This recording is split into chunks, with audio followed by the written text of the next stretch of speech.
tonight. They dance like day and night. They look like shining stars tonight. They're waking, they move on home to be tonight. They dance like day and night. Well, hello, Crossing Church. How are you doing? Are you doing okay?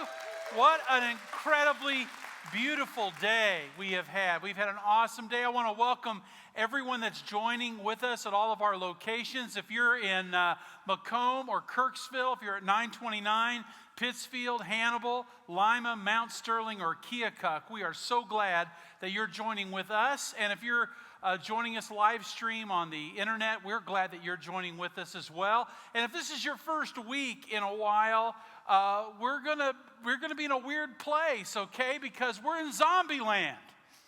And, Zombieland is kind of a weird name when you're trying to think of like a sermon series. But when you read the book of Ephesians, that's exactly what the Apostle Paul describes. He describes people who are alive and dead at the same time.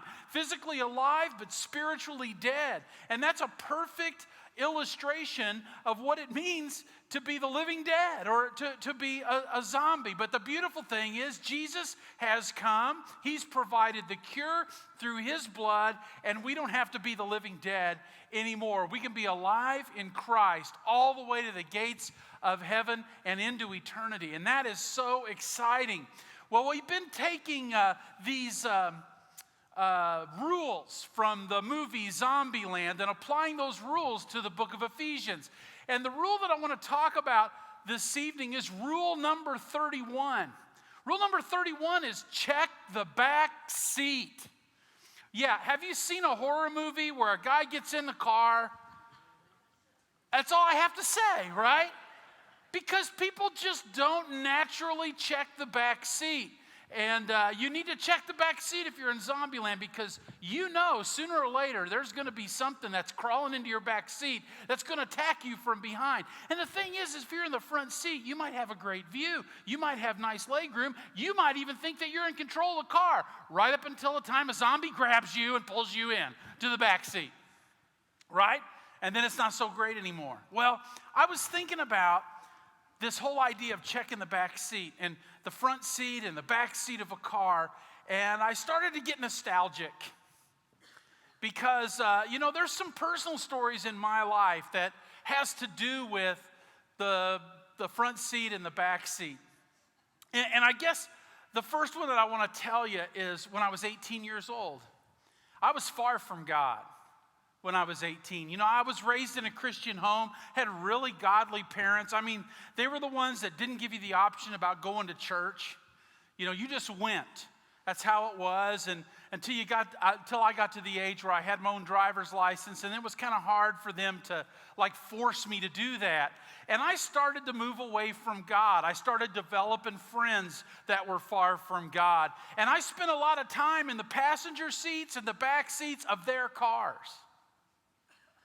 And you know what happens, right? I would imagine that's probably happened to you in your life. David said in Psalm 1, how blessed is the man who does not walk in the counsel of the ungodly, or stand in the way of sinners, or sits in the back seat of the scoffer, or the front seat, or any seat therefore, right? Okay, that's a little bit different than what it says in Psalm 1, but almost exactly. Because what happens is when you surround yourself with people that are really going in a completely different direction than you are, and you get in the car, you're going to probably end up going in that same direction, right? Because somebody else is driving. And there for about 2 years, I spent a lot of time riding in the cars with those guys. And I thought what I was doing was cool. I thought that my friends were. And I thought people that went to church were kind of lame.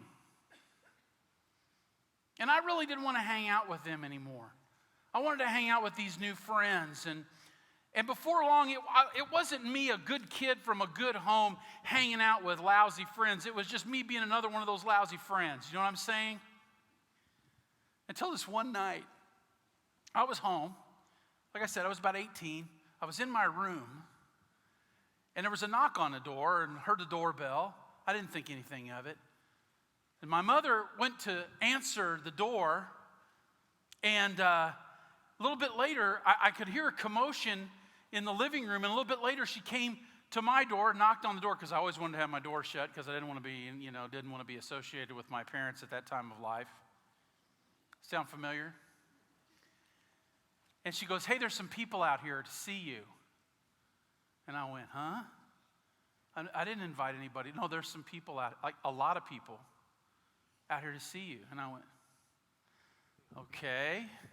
And I walked out, and my living room was full of teenagers, like a whole van load of them. And they'd come from a church called Kingsway Christian Church. And somebody had brought my name up, and they just had this Wednesday night thing that they did is they would just get in a van, and a guy named Walt Risley would drive the van, and they would just go to whatever house somebody knew somebody at and ask him to get in the van with them and go to the next house. And they would drive all over, pick up a bunch of kids, and that was youth group. And I go, "That's weird. That's really weird." So here they are, and they're in and go, "Hey, come on, why don't you get in the van with us?" I'll tell you what, I'll tell you exactly how I felt. I said, "Look at all these lame church kids. Because I'm cool and you're not. It's really lame to get in a church van on a Wednesday night. I would never do that, right? I don't want to do that. Oh, come on, you need to come and go with us. Come on, we're going to have a great time, come on." And they kept pushing me. And I go, "All right." You know what? I looked at them, and I thought they were a bunch of zombies. Bunch of lame high school kids that didn't have a life and anything better to do. Because I couldn't realize, you know what I'm going to say next? I was the zombie. Turned out that we drove to a bunch of houses that night. They went back to the church. They had snacks at the church. I think there were 2 or 3 kids that got baptized that night. By the way, that was the first time I ever saw a teenager baptize another teenager, because before that time, I'd only seen pastors do that. And if you want to know why anybody can get in that water that's a believer and baptize someone else, it's because of a van ride that I took when I was 18 years old. Changed my life. That van ride changed my life. Now, I had been getting into a lot of cars that were going in directions that was not going to glorify God.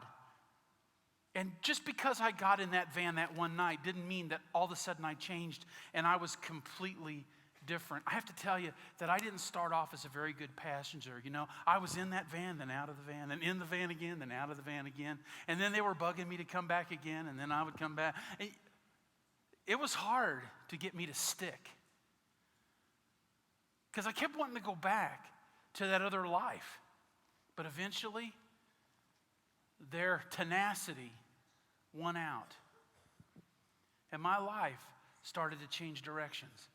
I want to ask you a question. You know, some of you right now, with regard to wherever location you're at, you're in a car right now. You're on a journey right now, and somebody's driving. I would like for you to just get a view of who's sitting with you in the car. Like, who's driving right now? Are you the driver? That's not a very good idea. Are you the passenger in the front seat? And if you are the passenger in the front seat, who's sitting next to you? And if you're in the back seat, who's in the front seat? So right now, look at your life. Some of you are here and you have never established an intimate personal relationship with Jesus Christ. He's been asking you, he's been working on your heart, he's been trying to get you to think about it, and you want to stay in the vehicle that you're in. You want to hang with the friends that you already have. It's hard for you to be in one of these locations right now. It's hard because you're sitting around a bunch of lame people. That may be what you're thinking. But the truth may be the absolute opposite of what you're thinking. Listen to what it says in Ephesians chapter 2, verses 3 and 4. It says this: all of us also lived among them at one time, gratifying the cravings of our sinful nature and following its desires and thoughts. Like the rest, we were by nature objects of wrath. But because of his great love for us, God, who's rich in mercy, made us alive with Christ, even while we were dead in transgressions. It is by grace you've been saved. I had a great spiritual heritage, but I was in the wrong car, and I was going in the wrong direction. You know, some of you may not have a great spiritual heritage. You may have a zero spiritual heritage. You may not have had a mom or a dad or parents or grandparents that led you in the way of God at all. That may be a completely new thing for you. You know what? If that's the case, be a pioneer. Be the first. Be the first one in your family to make the change. Be the first one to understand what it means to be alive in Jesus Christ. Be the first one to step out of the old car and get into the new car. I want to challenge you to do that, to be that spiritual pioneer, because I'm telling you, the truth is, that other car that I was getting in and riding around in, it had a destination, and it wasn't a good one. It was not a good one. And the eternal destination is not a good one. When those guys picked me up in a van, what I didn't realize was that was Jesus picking me up. And he was saying, come ride with me, because we're going to go on a journey together. And maybe that's the second thing that I really need to share with you, is that it's not that you're just going from one seat to another. You're going from one car to another. You're going from one vehicle that's going one direction to a different vehicle that's going in a different direction. Listen to what it says in Ephesians chapter 2, verses 6 and 7. It says, and God raised us up with Christ. And listen to the next word. Guess what he did? He seated us. He seated us with him in the heavenly realms in Christ Jesus, in order that in the coming ages he might show the incomparable riches of his grace expressed in his kindness to us in Christ Jesus. You know, he wants us to ride with him because he's got some incredible things that he wants to show us. And you know what? I think that, as I recall, when I got in the van, everybody else took the crummy seats, and they put me in the front seat. And I thought that was okay. You know, I didn't think about it much, but I get to sit in the front seat. How many of you, if you're in a car, would rather sit in the front seat? I want to see a show of hands. Yeah. How many of you use the lame excuse of car sickness to get that before? Yeah, I bet you have. You know, my family, specifically my boys, argue about this all the time. And you'd think at their age now that they would be past it. But nope. Every time we're going out to a car, and if I'm driving, they're yelling squatters. Have you heard that before? They're going, squatters. That means I get the front seat. And then they start running. And it's like the first one who grabs the handle of the car door. They're the ones that get to sit in the front seat. And the other one's the loser. They have to sit in the back seat. Now listen, the front seat I know can be great. You know why? Because of comfort and convenience. Isn't that true? There's a lot of comfort and convenience in the front seat. You get a really nice panoramic view of everything that's around you. You get to look out the windshield. You got your own, window over here. So you're kind of like surrounded by windows. Very nice. And usually the seat's back in the front, so you've got plenty of leg room, and you can kind of stretch out and enjoy the view, and it's all great. And you know what's neat? When you first become a believer in Jesus Christ, that Jesus invites you into the front seat. He invites you into the passenger seat. Now, you may think that that's the best seat, but it's really not. You just think it is. Because even though the front seat might be the one that looks like it's comfortable and convenient, the truth is the back seat is where the influence happens. Isn't that true? How many of you were the younger kids? See, I was the last of 6. How many of you are the younger kids and you always got stuck in the back seat? But all that meant was that you could terrorize the people in the front seat. I mean, that means that you could like reach around here and do funny things and you could reach, and it was fun. I mean, it was actually fun to terrorize. You have influence. When you're in the back seat, you have influence over the people that are in the front seat.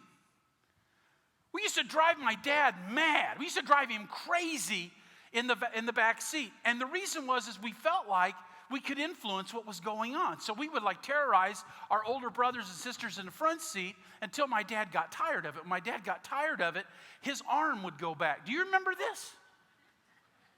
And it didn't really matter which kid he got, because you were all guilty at one time or another, but he would grab you, But the funny thing is that he couldn't, he had to have his hands on the wheel and he had to keep looking out the windshield, so he couldn't like turn around to grab you. He just had to kind of indiscriminately reach back. And of course, what would happen? What would you do?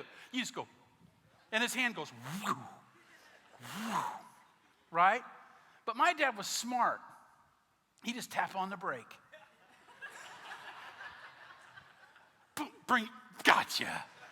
And of course, that was before bucket seats. So he would pull you over to the bench seat and he would talk to you by your shirt or whatever he grabbed. He would have a little talk with you and then throw you back again. It's before seat belts. It was back when the dashboards were made of metal and all of the knobs had points on the ends of them. That's how it was when I grew up. A little bit different now. But my point is this, that if you've accepted Jesus Christ into your life, you've exchanged not only seats, you've exchanged cars. And when Jesus invites you into his car, when he invites you on the journey with him, he puts you in the front seat. Because he wants you to see. He wants you to see all this incomparable riches that are going to happen.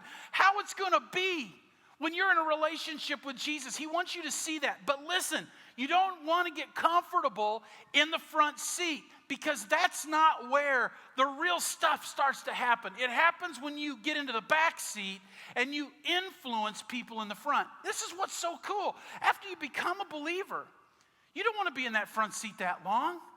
You want his car to drive up and pick somebody else up. I remember when God called me into the ministry, I was 20 years old, and I went to Ozark Bible College. And I'd never been to this college before. I'd never set foot on this campus before. I really believed that was where God was calling me. And it took me 14 hours to drive my little car there. I'd never been that far away from home by myself. And I remember I drove on a Sunday, and I got there on Sunday evening. It was, probably 7, 8 o'clock. There was nobody on campus. I didn't think, they're all at church on Sunday night. And I remember just trying to walk around in the dark and get acclimated to where the buildings were on the campus. And here comes this car coming about 60 miles an hour past me in a parking lot, slams on the brakes, goes sideways, and a door opens up. I can't see inside. It's all dark. And I hear this voice from inside the car going, "Get in." So what do you think I did? I got in.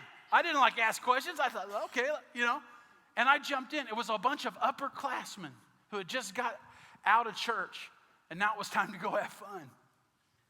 Not bad fun, good fun. This is a Bible college. And they grabbed me and pulled me in.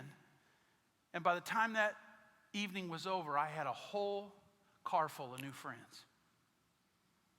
That's what it's supposed to be like. That's why we're all about relational discipleship, because that's what it's supposed to be.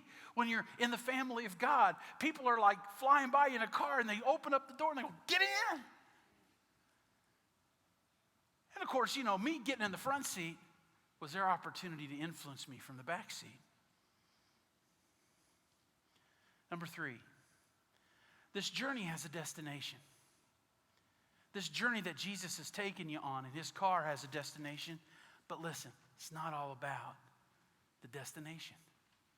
I think that some people really miss out on Christianity, because they all get caught up in the date on the beginning. It's like looking at a tombstone. Have you ever noticed a tombstone's got a date on the front and a date on the back? It's got your date of birth and your date of death, and the only other thing on there is what? A hyphen. And it's like people are like, "Well, I accepted Jesus Christ and I'm going to heaven when I die." And that's great. But there's this thing in between those two dates called life. And that's the journey. That's what's so awesome in Jesus Christ, is to develop this journey and experience Christ on a day-to-day basis. Look what it says in Ephesians chapter 2, verse 10. It says this, "For we are God's workmanship, created in Christ Jesus to do good works, which God prepared in advance for us to do." God has a plan. It's not just a general plan. It's a specific plan. God has a specific plan for your life. He has specific ways that He wants you to walk, that He wants you to act. Your day, today, tomorrow, and the next day are filled with divine appointments that God has put together for you to walk in and glorify Him in. Now, I want to take you back to that first story. 1978. And these kids coming into my living room, and then me jumping into the van with them. Do you think that any of those kids had any idea that I would stand here right now? Do you think that those kids had any idea that you, at all 9 locations, would be sitting there right now? Do you think that any of them were thinking about this church that was going to be established called The Crossing? That in the last, 8, 9 months had 700 baptisms? Do you think anybody was thinking anything like that? Or were they just thinking about a kid that was far from God, that needed to have his life redirected? Are you hearing me? God has a plan for your life. And it's a wonderful plan. It's an upper story plan. It's going to change not only your life, but it's going to change the lives of the people around you if you walk in His way. It's incredible when you think about what God not only can do, but will do if you submit to Him. Such an exciting thing. That was a divine appointment for them that night. This could be a divine appointment for you right now. And our journey with Jesus is a journey full, absolutely full of divine appointments. Appointments that God has set up, and appointments that can change the world and all the people in it. So listen, we have to remember whose seat we're in, or what back seat we're in, or front seat we're in, or what car we're in, or who's driving. We got to remember that. We got to look at that, number one. Number two, we don't just have a new seat, we have a new vehicle that we're in. And Jesus is driving, and He's got a plan, and He's taking us somewhere, and we have to be concentrating on moving from the front seat to the back seat. Because even though the front seat has comfort and convenience, the back seat is where influence happens. Number three, it's not all about the destination. It's about the journey. And it's about every day with Jesus. The fourth question, this is a question I have for you. And if you're riding, who's in the back seat right now? Take stock of where you are. Who are you influencing, and who is influencing you? You see, whoever's influencing you is in your back seat. And whoever you're influencing, that's who's in your front seat. So where are you right now? Are you being more influenced than influencing? That might tell you where you are sitting in the car. Do you know where that car's going? That'll probably tell you who's driving. I have no idea where it's going. Well, then you're probably driving.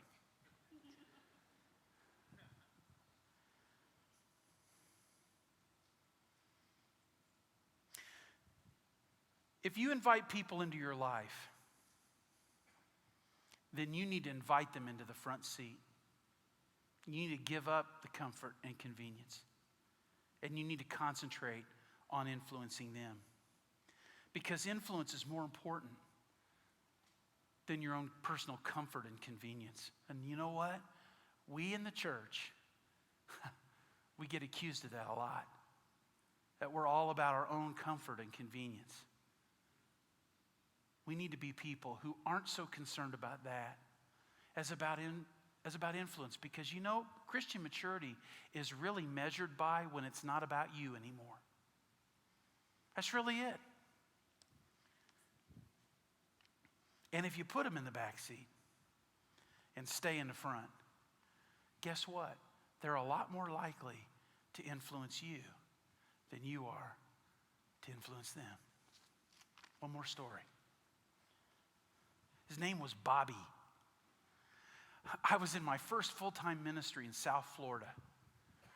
And there was a church that rented a skating rink and invited all of the youth groups to go skating. And so I brought my youth group, and we loaded up in our van, and we headed down to go to the skating rink with these other groups, youth groups.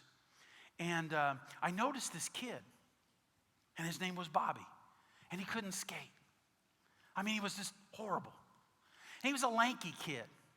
And if you were like on the skating floor and he went by you or you went by him, you knew that you were going by him because he had BO really bad. And his hair was it needed to be cut, and it was all matted down. He was this lanky, white, pasty-faced kid. And he had no ability to skate. And I know that because he wrecked 4 times every time he went around the skating rink. He didn't know how to turn. He didn't know how to make his skates turn. He didn't know how to put one foot in front of the other foot when you're making a turn on skates. And so all he knew how to do was to go straight. And so going straight meant you always ended up in the wall. And he would hit the wall and fall down and get back up and skate to the other wall. Hit that wall, fall down, get back up. And that's what he was doing all night. Never left the skating floor, sweating, smelling. And I could see all my kids from my youth group all huddled up, pointing at this kid and laughing. Snickering. I knew what they were doing. So I skated over there. I go, hey, what are you guys talking about? And I was still young enough that they would actually tell me. And they go, have you seen this kid? Watch this. This is going to be great. Oh, did you see that? That is awesome. What a lame kid. And they're going on. And I looked at him, and I looked at that kid, and I go, you know what? That's exactly the kind of kid we need in our youth group. And they all went. And I go, I want every one of you to go over there and make him your friend right now. Go do it. Back then, they would still do what you told them, I guess. I don't know. But they went over there, and they started talking to him. Before long, I went over there. I said, hey, what's your name? He said, Bobby Mellenbacker. I went, hi, Bobby. Where do you go to church? He goes, I don't. I go, so how'd you get here tonight? Well, somebody invited me and gave me a ride. I don't have anybody to give me a ride. Do you want to go to church? Yeah, I'd like to go to church, but there's no way because no one will give me a ride. I said, I'll give you. Where do you live? He goes, well, I live in Lake Worth, Florida. And I go, well, that's where we live. Would you like me to pick you up for church? He goes, yeah, I would love to go to church. Gave me his address. He wrote it down. I said, I'll be there this weekend. I'll be there this particular time. He said, okay. Next Sunday, I dug that out, and I drove, and it was an adult bookstore. And I thought, I just got punked. The kid was punking me. And I drove in. So here is this youth pastor on Sunday morning at a 24-hour adult bookstore pulling into the parking lot. And out from behind the building comes Bobby Mellenbacker. He told me when he got in the car that his mother worked in the adult bookstore. She was the cashier. And part of her pay was that she got to live in the apartment behind it. So he got into the car, and we drove to church, and he went to church, and he was just as klutzy and just as much of a pain as he was at the roller skating rink, and I picked him up and I took him back home. And he goes, "Are you going to take me next week?" And I said, "Okay." And he goes, "Can you take my sister too?" "Okay." And for the next year, while I was still the pastor of that church, the youth pastor of that church, every Sunday morning you would see my car for about 5 minutes on Lake Worth Road at the 24-hour adult bookstore, picking up this kid and his sister. You know, and I left and I went to Virginia and then I went to Indiana. I had different ministries.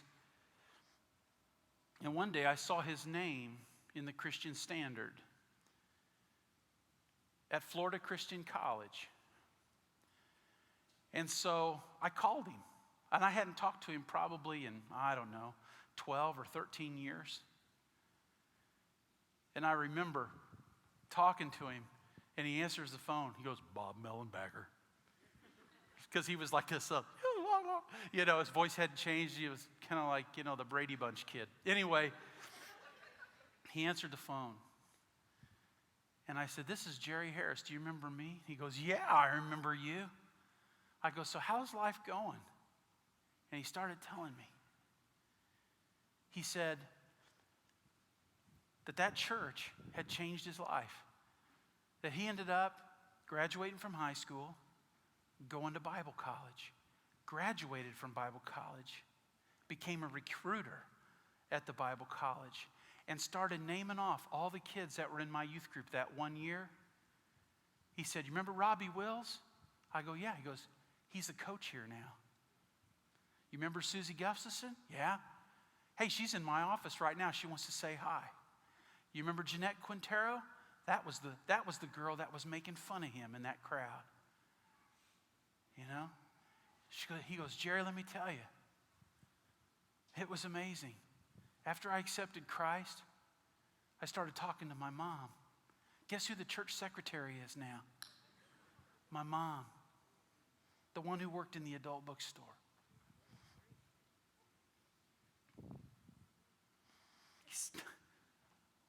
I could go on and tell you that story. But the point is, we don't know. We just don't know what God's going to do.